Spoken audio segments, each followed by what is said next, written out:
안녕하세요. 살다 보면 미꾸라지 한 마리가 물을 흐리는 것을 종종 보게 되는데요. 오늘 사연에도 그런 미꾸라지 같은 사람이 한 명 나옵니다. 바로 제 시부에 대한 이야기인데 한번 들어보시겠어요? 시부는 참 못난 사람이었어요. 어른들이 왜 그런 사람을 속된 말로 놈팽이라고 부르잖아요. 그 단어가 찰떡같이 어울리는 분이었죠. 시부에 관해 막말을 하고 싶지는 않지만 솔직히 결혼 전부터 속으로 그렇게 생각하곤 했거든요. 그 나이가 되도록 나이값 못하고 변변찮은 직업도 없었고요. 시모가 벌어다주는 돈으로만 생활하는 기생충 같은 인간이었어요. 그래도 가족이라고 어떻게든 안고 가려는 시모와 남편을 보며 내색하진 않았지만요. 도대체 시부가 어느 정도였길래 이러냐고요? 우리 며느리, 그래, 좀 못났지만 얼굴 뜯어먹고 살 것도 아닌데, 원래 와이프는 돈만 많으면 돼. 애인 얼굴이나 예쁘면 되지, 안 그러냐? 이런 발언을 상견례 자리에서 할 만큼 참 철없고 정신나간 사람이었어요. 그 뒷수습은 매번 시모와 남편이 했고요. 죄송합니다. 남편이 오늘 기분이 좋은지 약주를 좀 과하게 들이켜더니 이런 실수를 하네요. 고의가 아니었을 거예요. 너무 죄송해요. 아니에요. 괜찮습니다. 그런데 사부인, 얼굴색이 많이 안 좋아 보이세요. 혹시 어디가 아프신 건지? 요즘 일이 많아서 그래요. 자주 이렇게 컨디션이 좋았다 나빴다 하니 신경 쓰지 마세요. 상견례 때는 결국 시부를 빼고 제대로 된 이야기가 오갔죠. 시모께서는 정말 하시는 일이 많았어요. 평생 본인이 번 돈으로 살았고 일도 하지 않는 시부까지 건사해야 했죠. 그렇다고 시부가 집안일을 해주는 것도 아니었어요. 그저 동네 어귀를 돌아다니며 사람들이랑 농담이나 따먹고 시모 돈으로 생색이나 내며 돌아다녔죠. 한마디로 하루 종일 여기저기 기웃대기만 했다는 뜻입니다. 누가 보면 기둥서방이 아니냐고 할 정도로요. 게다가 심심치 않게 시부가 계집질했다는 소리가 들려왔는데 시모는 그때마다 한숨을 쉬며 고개를 젓고는 했어요. 당연히 저런 인간이랑 왜 이혼 안 하고 계속 사나 싶었죠. 그런데 나이든 어른에게 이혼이란 인생을 부정당하는 것과 비슷하다고 하더라고요. 어디 가서 이혼녀 소리 듣는 것도 싫다고 하셨고요. 시모는 시부가 그냥 아예 딴 여자랑 도망이라도 가면 속 시원하겠다더군요. 그렇게 시부모님은 아슬아슬하게 관계를 유지하고 있었죠. 남편과 결혼한 지 3년이 됐을 때 시모의 건강이 걷잡을 수 없이 나빠졌어요. 평생을 일밖에 모르고 살아서 그랬을까요? 암에 걸리셨더라고요. 그것도 여기저기 전이가 많이 되었을 때 알게 된 거죠. 여태까지 아파도 미련하게 참으며 일을 하셨던 것 같아요. 너무 속상한 마음에 시모에게 물었죠. 어머님, 도대체 이게 다 무슨 일이래요? 아프면 제때 병원에 가시라고 그렇게 말씀드렸는데 제가 건강검진 하시라고 돈도 드렸잖아요. 왜 한 번도 안 하신 거예요? 어머님 말만 듣고 병원 잘 다니고 계신다고 생각했는데 제가 바보였어요. 손잡고 병원에 같이 갈 걸 그랬어요. 미안하다. 네가 그렇게 생각할 수도 있겠구나. 하지만 정말 별거 아닌 줄 알았어. 옛날에는 이거보다 더 많이 아파도 참았으니까. 그리고 실제로도 별거 아니었으니까. 그런데 늙어서 그런가 이젠 고통을 참는 것도 힘들더구나. 그래서 병원에 간 거였어. 내 몸이 이렇게 된 줄 알았으면 나도 적당히 일했을 텐데. 그땐 후회해도 아무 소용이 없었죠. 의사의 말에 따르면 상태는 절망적이었어요. 시모의 귀를 피해 보호자인 저희에게 의사가 말하더군요. 그리 좋은 상태가 아니라서 악화만 최대한 늦추는 치료를 해야 한다고 말이죠. 이 상태로 치료를 안 하면 3개월도 넘기기 힘들다고요. 그 말을 듣자 눈물부터 흐르더군요. 남편은 거의 정신이 나갈 지경이었죠. 시모와 사이가 아주 돈독했거든요. 시부가 워낙 밖으로 사고를 치고 돌아다녔으니까요. 그래도 아들과 엄마가 둘이서 단단히 뭉쳐 잘 살아왔는데 갑자기 엄마가 시한부가 되어 아들이 무너져 내린 거죠. 그 후 제가 낮아서 시모의 병시종을 들기 시작했어요. 직장을 다니고 있었던지라 시간을 많이 뺄 수는 없었지만 대신 연차를 자주 쓰고 주말에는 특히나 병간호에 힘썼어요. 그리고 저녁마다 병원으로 가 불편한 게 없으셨는지 확인하고 오늘 상태는 어땠는지 체크하며 시간을 보냈습니다. 한편으로는 그런 생각도 들었죠. 평생 동안 일만 한 시모인데 이대로 병원에만 있어도 괜찮을까? 어디 좋은 곳으로 구경이나 가는 게 더 좋지 않을까? 그렇지만 면역력이 바닥으로 떨어진 사람을 데리고 놀러 갈 수도 없었죠. 그래서 아무 말 없이 시모의 병간호에만 집중했어요. 그 모습을 옆에서 지켜보던 남편은 너무 고마워했죠. 그런 남편 마음을 다 알고 있기에 저도 병간호를 하겠다고 한 거고요. 아이가 있어서 조금 신경이 쓰였지만 남편이 친정 부모님과 함께 아이를 봐주니 그래도 한시름 놓았습니다. 그런데 하루는 남편이 굉장히 미안한 얼굴로 말했어요. 여보, 정말 미안한데 어머니 저렇게 아프고 일 못하고 계시잖아. 그래서 아버지한테 용돈을 조금 드리고 싶어. 한 40만 원 정도만. 어때? 사실 남편은 친정 가게에서 일하고 있었거든요. 그래서 돈을 제가 거의 다 관리하고 있었어요. 가게가 무척 잘 된 덕에 남편 월급이 적지 않아서 모은 돈도 생각보다 많고요. 여태까지 한 번도 시댁에 돈을 주자고 한 적이 없던 남편이었기에 조금 의외라고 생각하긴 했어요. 이 사람이 생각보다 아버지를 위하는구나 싶었죠. 그렇게 남편의 제안대로 시부에게 매달 40만 원씩 용돈을 주기 시작했습니다. 그런데 얼마 지나지 않아 청천벽력 같은 소식을 전해 듣게 됐어요. 예, 너희 시아버지 도대체 왜 그러니? 언니가 지금 사경을 헤매는데 자기는 빨빨거리면서 또 여자나 만나고 다닌대. 그 인간 처음부터 싫었어. 언니를 한평생 고생시키다가 결국에는 외도까지. 언니가 이혼 안 한다고 고집 피워도 아예 둘 사이를 확 끊어놨어야 하는데 결국 죽기 전에 이 꼴을 당하잖아. 시이모님이 오셔서 몰래 전한 말에 어안이 벙벙했죠. 아버님이 외도를 하신다고요? 그래, 지금 동네에 소문이 자자해. 내가 그 이야기 듣고 머리 꼭대기까지 화가 치솟아서 정말. 아니, 인간 말종도 그런 말종이 없지. 어떻게 한평생 돈 빨아먹다가 죽을 때 다 되니 다른 여자로 갈아타? 그럴 거면 진즉 빨리 딴 년한테 들러붙든지. 우리 언니 어떡해, 불쌍해서. 결국 시부가 사고를 치고야 만 거죠. 일단 남편한테는 말하지 않았어요. 시이모님도 아직 소문만 들은 상태였으니까요. 확인되지 않은 일로 안 그래도 힘든 사람 심기 불편하게 만들고 싶지 않았거든요. 그런데 그 이야기를 들은 다음날 시부가 연락을 해왔어요. 언제까지 시댁으로 오라는 말만 하고 무슨 일인지는 알려주지 않더군요. 그래서 하는 수 없이 그 시간 맞춰 시댁으로 향했어요. 다행히 주말이기도 했고 시모가 뭔지는 모르겠지만 가보라며 보내주셨거든요. 그렇게 시댁 안으로 들어갔는데 웬 모르는 사람이 한 명 앉아있더라고요.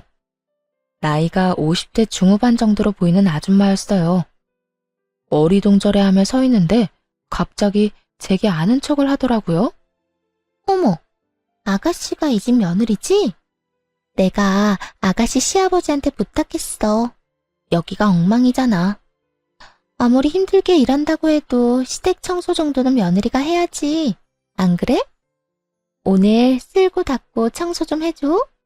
아, 그리고 냉장고 보니까 먹을 게 하나도 없더라. 그러다 건강 축나니까 반찬도 좀 만들어놔. 그러면서 소파에 앉아 천연덕스럽게 TV를 켜고 드라마를 시청하더군요. 죄송한데, 누구세요? 아, 나? 이제 곧 아가씨 시어머니 될 사람이지.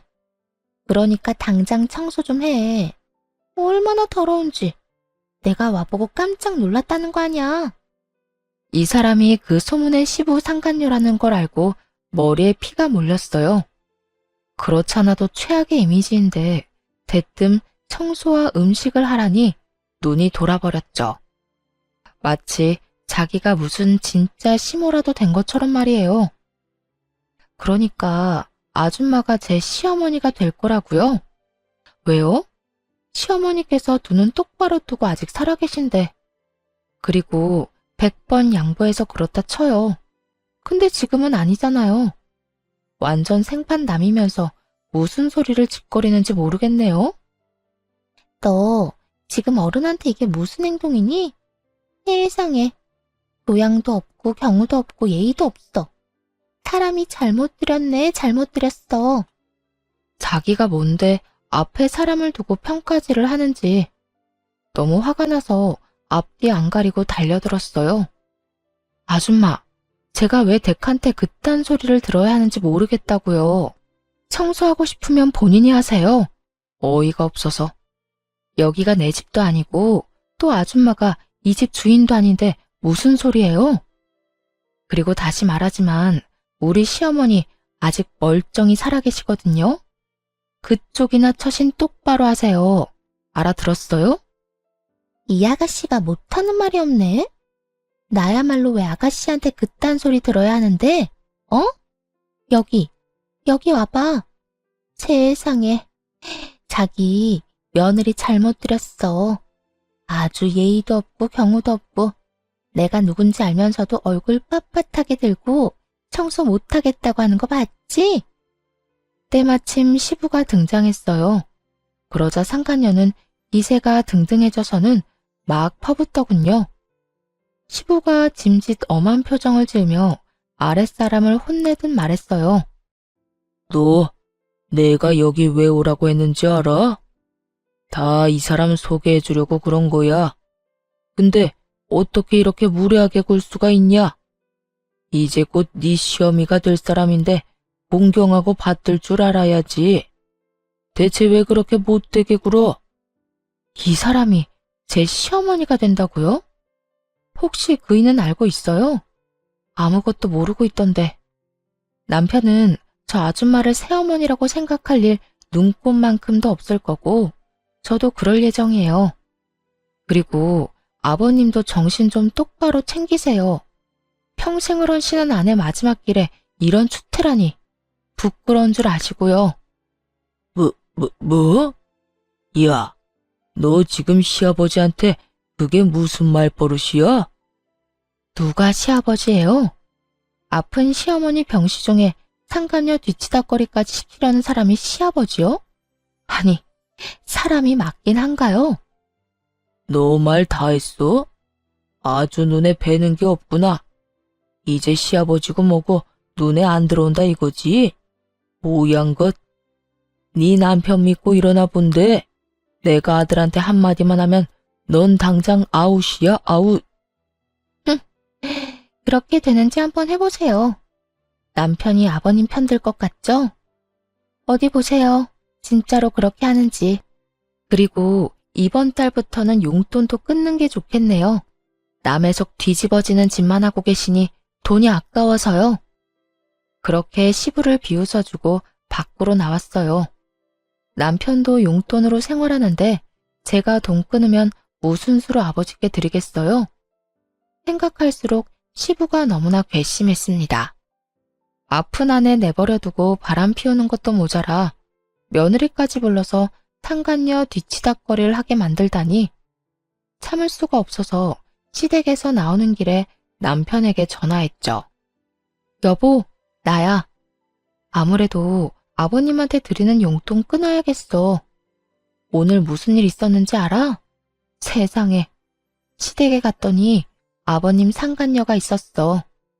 그 여자가 시어머니 행세하면서 나더러 청소하고 음식까지 하라지 뭐야.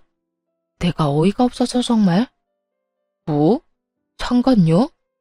지금 아버지 제정신이셔? 어머니가 지금 저렇게 아파서 생사를 오가는데. 그러니까 말이야. 정신 못 차리신 것 같아. 당신이 아버님 생각해서 용돈 드리자고 한 건 알겠는데 꼭 그래야겠어? 그 돈으로 쓸데없는 일만 하시는 것 같아서 찝찝해. 게다가 내가 그 상간녀랑 싸웠더니 얼마나 뭐라고 하시던지. 그 여자도 멋대로 날 며느리 취급하는데 너무 웃기더라. 어머님께서 아직 두 눈 똑바로 뜨고 살아계신데 자기가 뭐라도 된 것처럼 굴어? 아, 어쨌든 그렇게 알고 있어. 진짜 너무하시네. 잠깐만. 아버지한테서 연락 오는데? 전화 받고 내가 다시 연락할게. 시부는 쥐새끼처럼 빠르게 행동하더군요. 남편에게 바로 연락한 걸 보세요. 그대로 남편과 아이가 있는 친정 가게로 향했어요. 가게 2층에 있는 부모님 집으로 가니 남편이 시부와 큰 소리로 싸우고 있더군요. 전화로는 안 됐는지 시부가 직접 행차한 모양이었어요. 그럼 진짜로 용돈 끊을 생각이니? 네가 어떻게 그래? 아버지한테 감히. 그러면 좀 잘하지 그러셨어요. 와이프랑 어머니 사이가 얼마나 돈독한지 아시잖아요. 아무리 생각이 없고 철이 없어도 해도 될 일이 있고 하지 말아야 할 일이 있죠. 아버지는 최소한의 도리를 저버린 거예요. 어머니가 아직 살아계신데 어떻게 그런 짓을. 저 찾아오지 마세요. 저도 와이프랑 같은 생각이니까요. 이렇게 찾아오셔봤자 어차피 용돈 못 드려요. 결국 시부는 당황한 얼굴로 돌아섰습니다. 그렇게 시부가 포기한 줄 알았죠. 그런데 웬걸 이번에는 돈 달라고 시모를 찾아왔더라고요. 돈 좀 줘. 아파서 누워있어도 처방 돈은 줘야 할 거 아니야. 요새 돈 없어서 아무 데도 못 가잖아. 아픈 시모 앞에서 그딴 소리나 짓거리다니. 저 입을 정말 찢어버리고 싶을 만큼 화났지만 참았어요. 여기서 분노할 사람은 제가 아니었거든요. 돈 맡겨놨어? 이제 앞으로는 당신이 벌어. 여태 나한테 가져다 썼으면 됐잖아. 진짜 아무 데도 못 가는 사람 앞에서 돈 내놓으라는 말이 나와? 그리고 분명히 말하는데 상간녀한테 줄 돈 없어. 내가 모를 줄 알았어? 동생이 다 이야기해주고 갔거든. 그래, 여자 후리고 사는데 돈 많이 필요하겠지. 그런데 어쩌나? 이제 너한테 줄 돈 없는데. 나는 단 한 푼도 안 남기고 죽을 거야. 이 괘씸한 인간아. 이렇게 대놓고 화내는 시모의 모습은 처음 봤습니다. 시부도 질린 듯 시모를 째려보고는 나가더군요. 그 뒷모습을 보던 시모가 저한테 큰 소리로 말했어요. 내 통장, 이제 네가 가지고 있거라. 저 인간이 돈 달라고 하면 절대로 주지 말고. 그러자 시부가 헐레벌떡 다시 돌아가 시모에게 화를 냈어요. 미쳤어? 저년이 뭔데 통장을 맡겨? 네 마누라 수발 들어주는 귀한 며느리더러 저년이라고 했어? 네 옆에서 속살거리면서 돈 뜯어가는 여자나 미친년이겠지. 꼴도 보기 싫으니까 당장 나가. 결국 시부는 시모에 의해 병원에서 쫓겨났어요. 그 후 몇 번을 저와 남편에게 전화해서 통장 내놓으라고 난리를 피웠지만 저희가 꼼짝도 하지 않으니 결국 잠잠해지더라고요.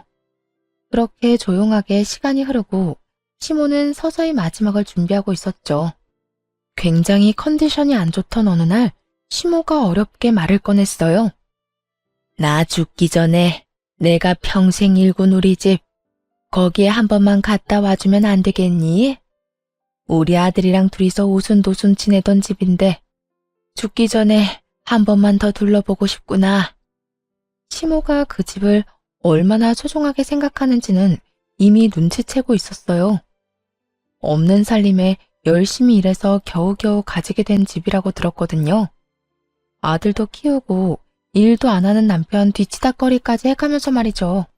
지방 외곽에 있어서 그렇게 비싼 집은 아니었지만 시모에게는 그저 단순한 집 그 이상의 의미였을 거예요. 그래서 시모의 부탁을 그냥 흘려들을 수 없었고요. 의사 선생님과 상의해서 다행히 시모와 잠시 외출할 수 있도록 허락을 받아냈어요. 하룻밤을 자고 오는 것도 아니고 잠깐 나갔다가 오는 것뿐이어서 병원에서는 문제가 생기면 얼른 돌아오라는 말과 함께 외출을 허락해줬어요. 이로 인해 시모가 마음의 안정을 찾기만을 바랬습니다. 그 집을 보고 나면 마지막으로 마음을 정리할 수 있을 테니까요. 아쉬움을 남긴 채로 보내드릴 생각은 추호도 없었답니다. 그렇게 시모와 둘이서 그 집에 갔어요. 그런데 저희 눈앞에 펼쳐진 광경은 그야말로 충격 그 자체였습니다. 집이 이전과는 전혀 다르게 180도 바뀌어 있었던 거예요. 벽지와 바닥이 바뀐 것은 물론 시모의 손때 묻은 가구들이 모두 사라져 있었고 안방에 있는 침구는 아주 화려한 새 것으로 바뀌어 있었어요. 그뿐만이 아니었습니다. 가족 사진들도 모조리 사라져 있었어요. 그 대신 벽에 걸려있는 사진 속 주인공이 누구였는 줄 아세요? 바로 시부와 그 상간녀였어요. 그 광경을 본 순간 시모는 대체 얼마나 큰 충격을 받으셨을까요? 한껏 쇠약해져서 이제 잘 걷지도 못하는 몸으로 시모가 한 발 한 발 액자 앞으로 다가갔어요. 외도의 증거가 그대로 담겨있는 사진이었죠. 내가 이 꼴을 보자고 그 인간이랑 여태 산 게 아니야. 우리 아들 아비 없이 자랐다는 말 듣게 하지 않으려고 꾹 참으며 살았는데 기어이 죽기 직전에 이 꼴을 보도록 만들어. 곧 죽는다는 사람 빨리 보내고 싶었나 보네. 이 쥐새끼 같은 인간들 용서 못해. 절대로 용서 못해. 시모는 살이 다 빠져 나무 막대기 같은 팔로 사진들을 모조리 내팽개쳤어요. 그리고 화장실로 가서 변기에 물을 따서는 확확 뿌렸죠. 안방에 뻔뻔하게도 버젓이 놓여있는 시모가 산 적도 없는 침구를 향해서요. 거친 행동이었지만 그런 시모의 마음을 충분히 이해했어요. 누가 그런 꼴을 보고 제정신이겠어요? 마지막으로 옛 추억을 보려고 집에 왔는데 정작 그 추억은 모두 사라져 있고 남편이 상간녀와 새 출발을 하려고 집을 꾸며놨다는 걸 알면 누구라도 그럴 거예요. 그렇지만 시모가 그렇게 무리하도록 놔둘 수는 없었어요. 조용히 시모를 말리며 말했어요. 어머님, 너무 화내지 마세요. 일단 몸부터 챙기셔야죠. 혹시 집에서 갖고 가실 거 있나요? 말씀해 주시면 제가 챙길게요. 그 쥐새끼 2마리가 집을 싹 다 갈아치워버린 것 같구나. 그냥 가자. 어차피 진짜 중요한 건 저 안에 있지도 않았어. 못 믿어온 놈이랑 평생을 살았는데 내가 그 정도 대비도 안 했겠니?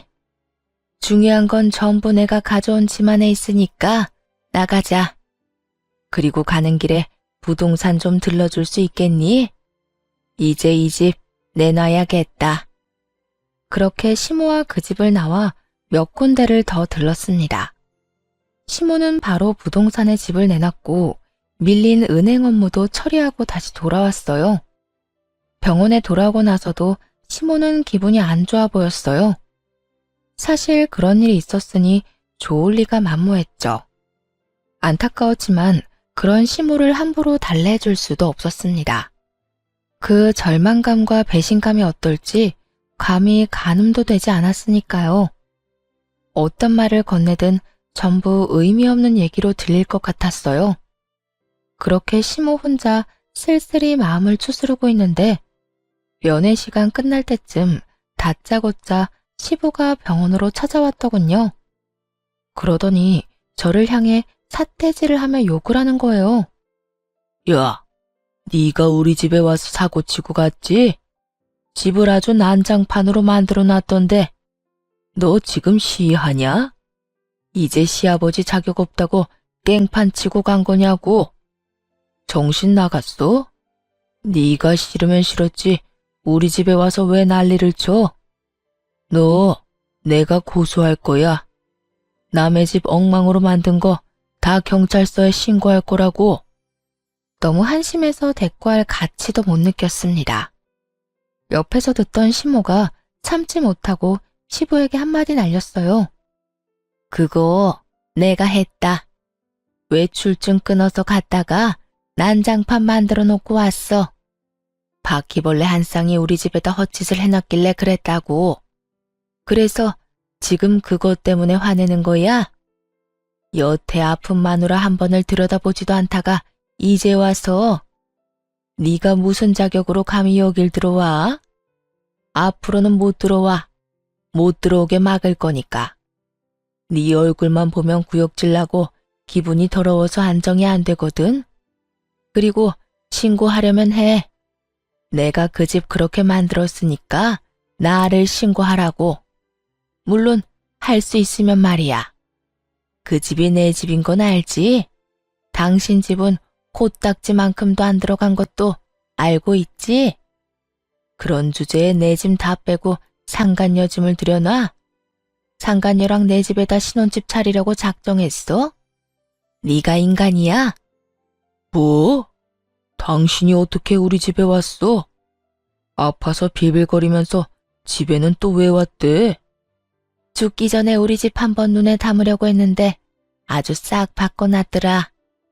그년이랑 알콩달콩 재미있게 살고 싶으면 다른 집으로 가, 이 정신 나간 놈아. 이놈의 할망구가 죽기 직전이 되니까 악만 남아가지고. 넌 뭐가 그렇게 잘났어? 뭐가 그렇게 잘났길래 남 하는 일에 시시콜콜 반대하고 난리야?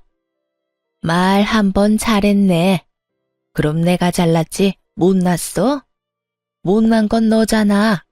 평생을 마누라가 번 돈으로 먹고 산 기생충 주제에. 시모의 신랄한 말에 결국 시부는 할 말을 못 찾고 돌아갔죠. 그러나 모든 일이 시모의 생각대로만 되지는 않았어요.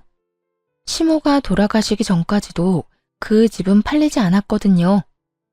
그리 좋은 집도 아니었고 좋은 지역에 있지도 않았으니까요. 게다가 시부가 매일같이 찾아와 돈 내놓으라고 윽박 지르고 난리를 피우더군요. 결국 시모의 정신적인 건강을 위해서 시부를 못 오게 막았고, 덕분에 마지막 며칠쯤은 시모도 편하게 지낼 수 있었어요. 비록 시부의 외도로 인한 스트레스가 컸는지 생각보다 일찍 돌아가시기는 했지만요.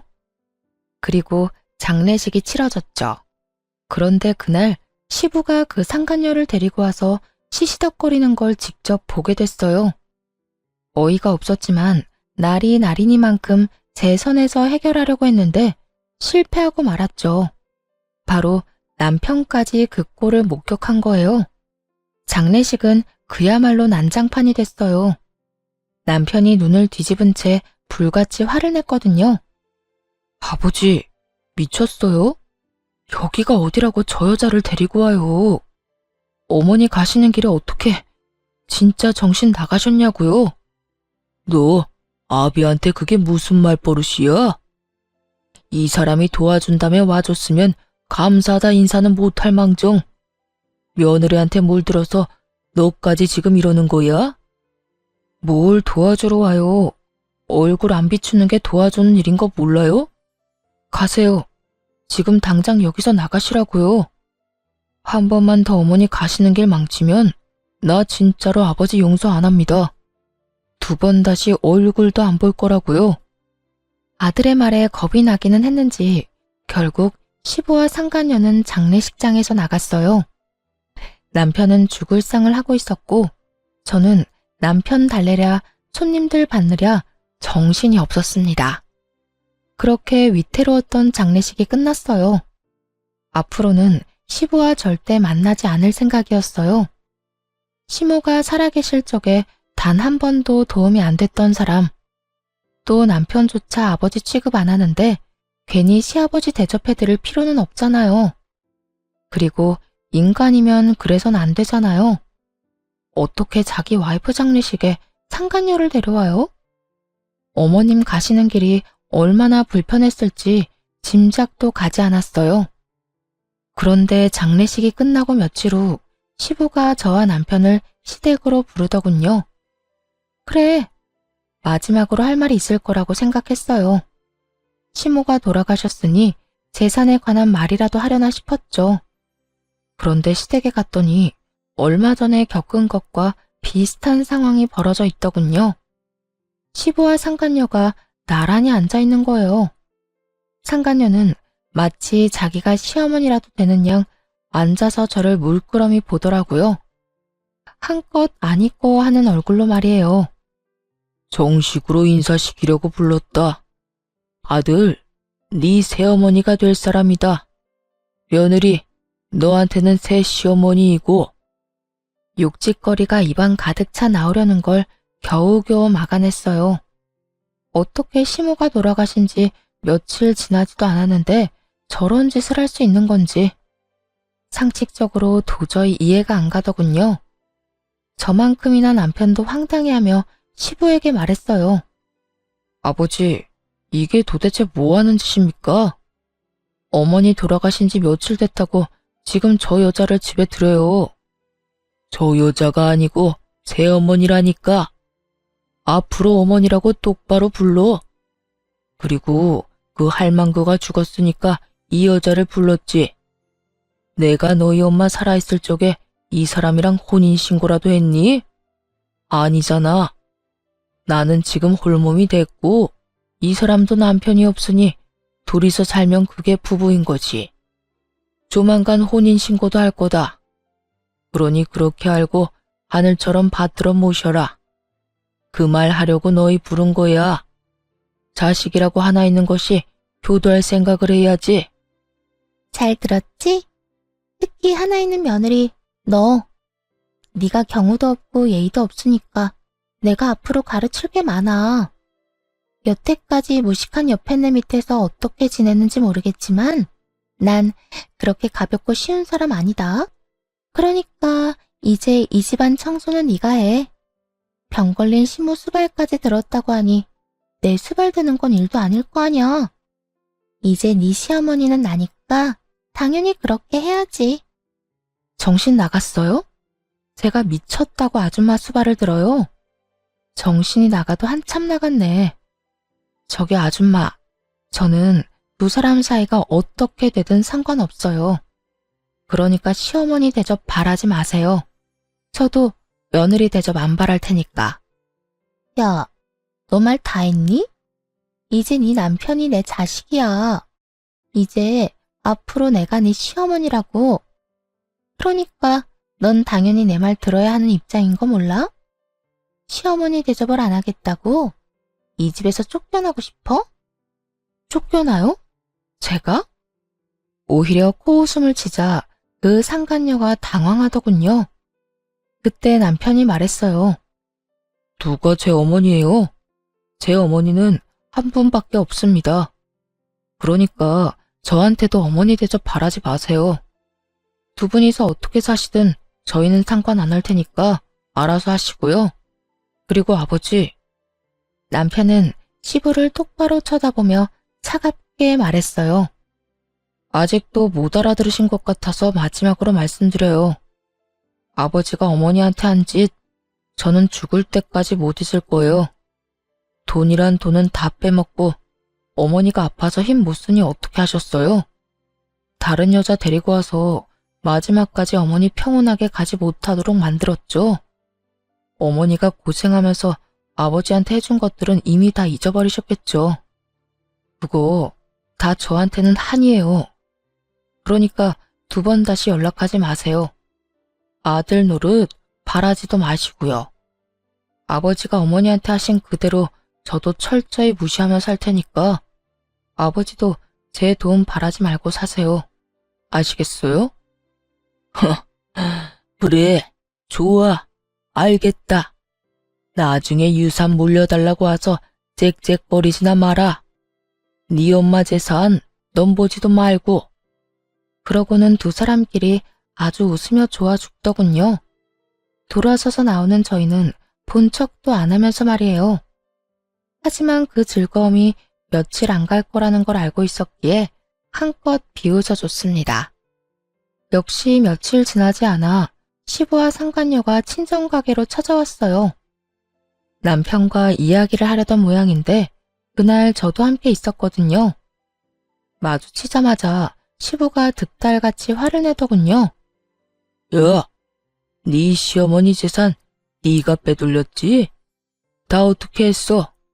어떻게 된 게 통장에 돈이 한 푼도 없어? 게다가 집에 있는 담보대출은 도대체 뭐야? 네가 가져갔어? 내가 그 옆에 내 병원 들어간 직후에 확인했을 때는 깨끗했는데. 야, 머리 좋더라고요. 시모가 병원에 들어가자마자 시모 재산을 파악했었다니. 정말 한 번 나쁜 놈은 참 변함없이 나쁘다는 걸 알게 됐어요. 그걸 왜 저한테 물으세요? 제 이름으로 대출을 받을 수 있다고 생각하세요? 그 집이 어머님 이름으로 되어 있는데? 네가 옆에서 시험이 살살 긁어서 돈 빼갔을지도 모르지. 죽을 때까지 옆에 있었으면 알 거 아니야? 돈이 어디로 간 건지 정도는. 나서서 수발든다고 할 때부터 이상했지. 너 이러려고 수발든 거지? 네 시어머니 재산 빼돌리려고. 그러니까 근거 없는 소리 좀 그만하시고요. 은행 가서 누가 담보대출 받았는지 확인이나 해보시라고요. 뭐 확인을 안 해도 본인이 아니고서는 대출을 받을 수가 없잖아요. 그러니까 시부도 아무 말 못하더군요. 그리고 이미 직접 은행에 가서 확인하고 왔을 거예요. 누군가를 탓하고 싶으니 괜히 여기서 마주친 제게 화를 내는 거였죠. 사실 상간녀와 시부가 새살림을 차린 그 집을 보고 시모가 열받았던 그날, 부동산 말고 은행에도 갔다고 했잖아요. 그때 집이 안 팔린 걸 아셨던 건지 아니면 집 팔리기 전에 돌아가실 걸 알았는지 시모가 그 집으로 담보대출을 한도 끝까지 받았더라고요. 결국 시모 명의의 그 집을 넘겨받으며 시부는 그 빚까지 같이 지게 된 거죠. 그럼 담보대출 받은 돈은 어디로 갔는데요? 통장 내역 보시면 알겠네요. 한번 보세요. 그것도 다 가져가셨잖아요. 시모가 돌아가신 후 시부가 재산을 다 가져갔거든요.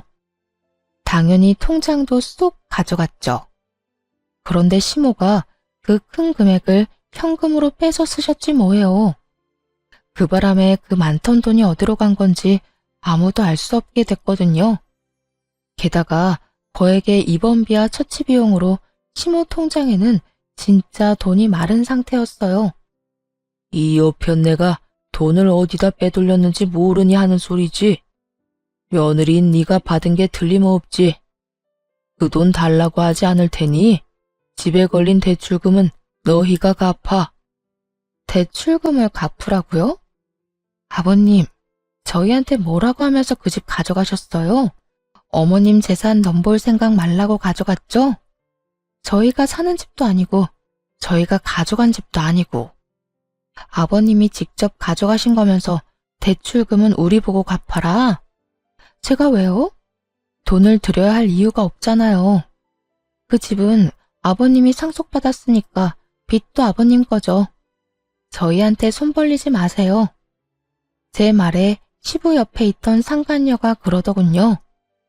아니, 자식이랑 며느리가 돼서 그 정도도 못해줘? 아무리 싸웠어도 가족 간에 이러는 건 말이 안 되지. 핏줄은 아무도 못 끊는 거야. 그러니까 너희가 아버지 부양하는 것도 당연한 이야기고 자식이 아버지한테 그러는 거 아니야. 그럼 아버지는 뭘 해줬는데요? 우리한테 뭘 해줬어요? 못난 꼴밖에 더 보여줬어요? 그리고 아줌마가 어딜 끼어들어요? 그게 할 말이에요? 부모 자식 인연을 누가 끊어놨는데 어머니 자리 차지하며 나랑 아버지 사이를 멀어지게 만든 사람이 누군데요? 방해꾼은 아줌마라는 생각 안 들어요? 모렴치에 몰상식에 뭐 핏줄? 자식이요? 내가 저 아버지라는 작자를 보고 배운 게 뭔지 알아요? 저 인간처럼 살지 말자는 거 딱 그거 하나입니다. 그러니까 자식이니 부모니 그딴 거 운운하지 말고 법대로 하세요, 법대로. 그 집 가져갔으니 알아서 빚 갚으시고 우리한테 어떤 것도 요구하지 마세요. 더는 아버지 만나기도 싫으니까. 남편의 칼 같은 말에 시부와 상간녀는 아무 말 못하고 그대로 돌아서더군요. 할 말이 없었는지 아니면 말이 막힌 건지는 모르겠지만요. 사실 시모가 가진 재산이 적지는 않았어요. 다만 돌아가시기 직전에 모두 처분했기 때문에 저 사람들이 찾지 못할 뿐이었죠. 예를 들어 시모는 대출받은 돈으로 귀금속을 여러 개 사셨었어요. 그리고 그 안에 우리 아들 이름을 새겨서 선물로 주셨죠. 현금으로 사셨으니 시부는 그 돈을 영영 못 찾을 게 뻔했죠. 그렇게 시모는 시부에게 큰 엿을 먹이고 떠났답니다. 자신이 죽은 후에도 시부가 자식 괴롭힐 걸 알았는지 아니면 시부에게 단 한 푼도 남기지 않겠다는 그 다짐을 지킨 건지 진실은 아무도 모르지만 지금 시부가 쪼들리는데 시모의 역할이 매우 컸죠. 곧 시부와 상간녀의 사이도 삐걱거리기 시작했어요. 아무리 뒤져봐도 시모가 남긴 재산이 더 이상 없다는 걸 확인하게 됐으니까요. 게다가 집 대출금도 못 준다고 딱 끊어버렸으니 결국 그것도 시부가 갚아야 했죠. 집이 이미 시부의 것으로 되어 있었으니까요. 시부가 일을 하는 것도 아니었기에 버거운 상황이었어요. 욕심만 내지 않았다면 그 집은 빚 없이 온전히 시부의 것이었을 텐데 또 바로 상간녀를 데려와 남편과 제 속을 뒤집어 놓지만 않았다면 그 집 대출금도 저희가 해결해 드릴 생각이었거든요. 1년, 아니 3개월의 시간이라도 지나고 여자를 데려왔더라면 이해하려고 해봤겠죠. 그런데 굳이 길을 힘들게 돌아가는 걸 보니 뭐든 해줄 필요가 없겠더군요. 그렇게 시부와는 연락을 딱 끊었어요. 그 뒤에 시부에게서 연락이 온 것은 시모가 돌아가시고 몇 달이 지난 후였어요. 사실 한동안 시부 전화번호로 연락이 오면 차단을 했거든요. 그런데 어느 날 모르는 번호로 연락이 왔는데 왠지 시부일 것 같더라고요. 혹시나 하는 마음으로 전화를 받았죠. 정말로 중요한 일이 있어서 전화를 했을지도 모르잖아요.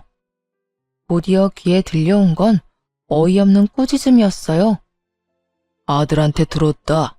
네가 나한테 돈 못 보내게 막는다며? 아무리 그래도 그렇지 어떻게 인간이 그럴 수가 있냐? 내가 아무리 너한테, 아니, 네 시어머니한테 몹쓸 짓을 했다고 해도 말이다. 이런 식으로 사람 피말리는 건 아니지 않냐? 명색이 내가 네 시아버지인데 어떻게 돈 한 푼을 안 줘? 늙어서 일도 못하는 노인네 그냥 여기서 말라 죽으라는 말이냐? 긴 소리 안 할 테니 돈 좀 붙여라. 네 시어미가 마지막에 왜 나한테 그런 악독한 짓을 했는지는 모르겠지만 지금 이 집마저도 고물단지야. 대출을 그렇게 많이 끼워놓으면 나더러 어떻게 하라고. 나는 당연히 너희가 갚아줄 거라고 생각했지. 그런데 대출금을 갚아주지도 않고 용돈도 안 보내주면 어떡하라는 거야? 응? 전에 이미 이야기 다 끝난 걸로 아는데요. 그러게 아버님이 알아서 잘하셨어야죠. 솔직히 저는 남편이 돈 달라고 하면 줬을 거예요. 근데 저 때문에 안 된다고 하는 거 보니 남편한테도 미운 털 단단히 박히셨네요. 그리고 돈 맡겨놓은 것도 아닌데 왜 자꾸 돈 내놓으라 말아 하세요? 아니, 그러면 그 돈이 다 어디로 갔다는 말이야? 내가 봤을 때 너 말고는 그 옆엔 내가 맡길 곳이 없어. 둘이서 짜고 나 물 먹이려고 그랬잖아. 지금이라도 네 시어머니가 숨겨놓은 돈 나한테 돌려줘. 그러면 더 이상 너희한테 연락 안 한다니까. 아니 그러니까 돈이 필요하면 그 집 파시면 되잖아요. 그 집 팔고 남은 돈으로 생활하시면 되겠네요. 대출 받았다 하더라도 차액이 좀 있을 텐데요. 그때 듣기로는 한 7천만 원 남겨놓고 대출하신 걸로 알고 있어요. 그거 받아서 알뜰하게 쓰시면 얼마든지 생활하실 수 있잖아요. 저희는 부양 안 해드리기로 결정했으니 기초생활수급자 신청이라도 하시고요. 이렇게 말해봤자 해드릴 거 없다고 말씀드렸잖아요. 너희가 있는데 왜 내가 기초생활수급자가 돼야 해? 너희들 그때 그러지 않았냐? 그 여자랑 헤어지면 나 부양해 줄 거라고. 그렇게 이야기한 적 한 번도 없거든요. 시부는 자기 입맛에 맞도록 말을 교묘히 바꿔서 얘기하더라고요. 그래서 그 아줌마랑 헤어지셨어요? 왜요? 둘이 죽이 척척 잘 맞던데 계속 같이 사시지 않고. 그 여자가 그렇게 나쁜 년인 줄 누가 알았겠냐? 내가 아무리 찾아봐도 돈이 없어서 어쩔 수 없이 그 집을 팔기로 했지. 그런데 그년이 그 집 팔고 나서 남은 돈을 자기한테 맡겨달라는 거야. 자기가 갖고 있겠다고 보관만 하겠다는데 그 말을 믿을 수가 있어야지. 아무리 봐도 들고 튈 것 같아서 그 돈 안 준다고 했거든. 뭐 안전하게 내가 들고 있으면 되니까. 그런데 그거 가지고 얼마나 빽빽거리고 잔소리를 하는지. 내가 몇 마디 좀 심한 말 했다고 짐 싸서 도망가 버렸어. 근데 이 여편네가 지 몸뚱어리 하나만 나가면 될걸. 우리 집에 있는 가전이며 가구며 싹 다 팔아먹고 갔잖아. 알고 보니 오죽 독한 게 아니었다 정말. 그래서 지금 집에 TV도 냉장고도 아무것도 없어. 이 상황에서 도대체 어떻게 하란 말이냐? 그 이야기를 듣는데 약간 이상하더라고요. 집이 팔리지도 않았는데 그 여자가 도망을 갔다뇨? 아무래도 시부가 집을 판 게 틀림없어 보였어요. 그래서 따지면서 물어봤죠. 솔직히 말씀하세요. 그 집 파셨죠? 아버님이 집 갖고 있었으면 그 아줌마가 어떻게든 옆에 붙어 있었을 텐데요. 집 판 돈도 안 준다고 하니까 도망간 건 맞죠? 아니에요? 그게 아니면 그 돈도 벌써 다 쓰신 거예요? 역시나 시부는 아무런 대답도 못했습니다. 뭐 그렇겠죠. 돈 나을 구석이 있는데 상간녀가 도망갈 이유가 없잖아요. 특히나 그렇게 호시탐탐 빼먹을 기회만 보고 있던 여자였으니까요. 이제 돈 나을 구석이 없는 것 같으니 세간살이 다 팔아먹고 도망친 게 확실했어요. 상간녀는 사랑에 미친 게 아니라 돈에 미쳐 있었다는 게 증명됐으니. 솔직히 쌤통이었어요. 시부는 자기가 뿌린 대로 거둔 상황이었죠. 이런 걸 보고 인과응보라고 하죠. 그래, 네 말대로 집 팔았다. 그런데 그게 뭐가 그렇게 잘못한 일이라고? 그리고 그 여자도 이제 없는데 무슨 상관이냐? 너희가 나 모셔야지. 늙고 나니 믿을 건 자식뿐이다. 그러니 너희가. 저희한테 책임지우지 마세요. 뭐 전화만 하면 다 해결될 거라고 생각하셨어요? 7천만 원쯤 되는 큰 돈을 1년도 안 돼서 다 쓰셨으면서 웃기네요. 그리고 돈 필요하면 아들한테 이야기하세요. 저는 남편이 달라고 하면 준다니까요. 그런데 어쩌죠? 남편은 저한테 아무런 말도 안 했거든요. 내가 이야기 안 해본 줄 알아? 상황이 어렵다고 제발 돈 좀 붙여달라 애원을 해도 안 주더라. 이게 네가 한 짓이 아니면 누가 한 짓이야? 내 아들 쥐락펴락하는 것도 이제 그만둬라. 너 때문에 부자간의 거리만 멀어지고 있어. 집안의 여자를 잘못 들였지. 마누라도 죽으면서 남편 뒤통수 치더니 며느리까지. 뒤통수는 아버님이 쳤겠죠. 어머님이 왜 그렇게 독하게 재산 다 없애고 가셨는지 이제야 이해가 되네요. 아버님이 고마운 줄도 모르고 욕이나 해대는 사람이니 그러셨겠죠. 이러니 아들도 아버지한테 돈을 안 주겠다고 하지. 제가 두 사람을 멀어지게 하는 게 아니라는 거 아직도 모르시겠어요?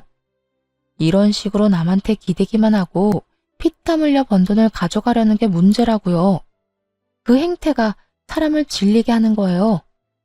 그리고 양심이라는 게 있으면 아내 장례식장에 다른 여자는 데리고 오지 말아야지. 아들 보는 앞에서 그게 무슨 정신 나간 짓이에요? 혼자서 정 떨어지는 짓은 다 해놓고 이제 와서 또 남 탓. 제발 좀 부끄러운 줄 아세요. 결국 전화를 끊고 화가 나서 남편에게 이 일을 말했죠. 시부가 제게 전화해서 난리쳤다는 걸 안 남편은 한숨을 푹 내쉬더군요. 그러고는 무언가를 결심한 듯 시부에게 당장 전화했어요. 시부는 자기한테 돈이라도 주려는가 보다 싶었는지 아주 밝게 전화를 받더군요. 그래, 나다. 돈 주기로 했지? 내가 오늘 며느리한테 전화해서 한 소리 했다. 어디 어른한테 못하는 소리가 없는지. 아버지, 이참에 확실히 말씀드릴게요. 저는 돌아가시기 전에 어머니 가슴에 대못 박은 아버지 절대로 용서 못해요. 그리고 장례식장에서 한 짓도 용서 안 할 거고요. 그러니까 남처럼 사세요, 남처럼. 왜 이제 와서 아버지 노릇을 하려 하세요? 평생 그런 척도 한 적 없으면서 왜 자식한테 들러붙으려 하냐고요? 다 늙어서 힘 없어지니까 편하게 살려는 심보 다 알고 있어요. 전 어머니랑 달라요. 어머니는 그런 아버지 다 받아주겠지만 저는 받아들일 생각 없습니다. 그러니까 이제 연락도 하지 마세요. 부재간 인연은 여기서 끊긴 걸로 할 테니까요. 그리고 와이프한테도 전화하지 마세요. 앞으로 또 돈 때문에 전화하면 경찰에 신고할 테니 그렇게 알고 있으세요. 야, 아들. 네가 어떻게 나한테 그런 말을 해? 어떻게 네 아버지한테? 핏줄은 끊을 수 있는 게 아니다. 아들아, 다시 한번 잘. 시부가 애원하는데도 남편은 전화를 확 끊어버리더군요. 화가 많이 났는지 숨을 몰아쉬는 남편을 옆에서 잘 달래줬어요. 남편이 시모 사진을 보며 애틋해하는 걸 자주 봤거든요. 그래서 부자 간의 인연을 끊은 결정을 충분히 이해할 수 있었어요. 시부는 그렇게 된 후에야 가족의 소중함을 깨달았던 것 같아요. 기생충처럼 평생 다른 사람이 벌어다 준 걸로 먹고 살다가 와이프도 자식도 상간녀도 다 떠나가고 나니까 그제서요. 하지만 이미 너무 늦고 말았죠. 가족들의 마음이 굳게 닫힌 후였으니까요. 와이프 돈으로 떵떵거리면서 사장님 소리나 들으며 지냈던 사람이라서 그랬을까요? 이제 그러지도 못하고 집에만 박혀 있어야 하니 시부가 어떻게 된 줄 아세요? 우울증에 걸려 병원 치료를 받는다고 하더군요. 게다가 스트레스가 심해져서인지 파킨슨 병까지 진단받았더라고요. 어떤 사회복지사가 시부 상태를 이야기해줘서 그제야 알았습니다. 병원이나 요양원 입원을 한번 생각해봐야 할 것 같다고 하더라고요. 어쩔 수 없이 요양원에 입원을 시키고 매달 요양원비는 내주고 있어요. 찾아간 적은 입원할 때 딱 한 번뿐입니다. 그 뒤로는 가본 적도 없어요. 가족의 소중함을 모르고 함부로 대하면 결국은 혼자 남겨지기 마련이에요.